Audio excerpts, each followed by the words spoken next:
I want to sum all this up by talking about what I call Blair's game theory of alternative business development strategy, in which we discuss the fact that most firms still will not employ this approach, but all can learn something from it.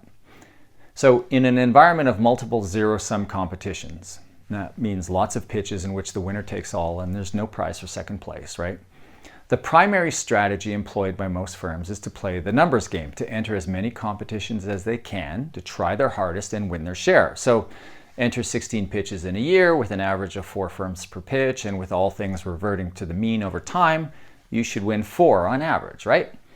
That's the straightforward math driving most firms who view the playing field as relatively fair and who believe their odds of winning to be 1 over n.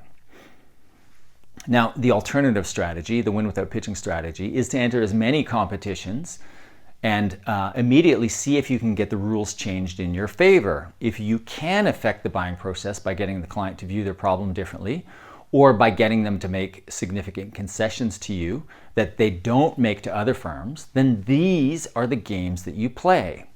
If you cannot gain such an inside advantage, then you leave the game and you go on to the next one, where you once again see if you can change things in your favor.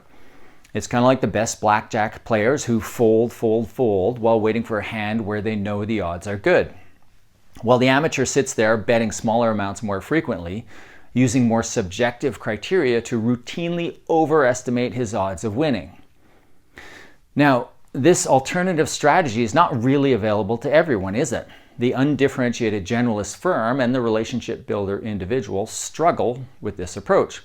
I'm not trying to discredit the volume approach. I'm simply saying that there is another way. Firms that are more specialized and individuals who identify with this challenger profile would do well to pursue this alternative strategy. The mistake is to look to the larger firms, those that you in some ways aspire to be, and think that because they pursue the volume strategy that you should too, and that's just not so.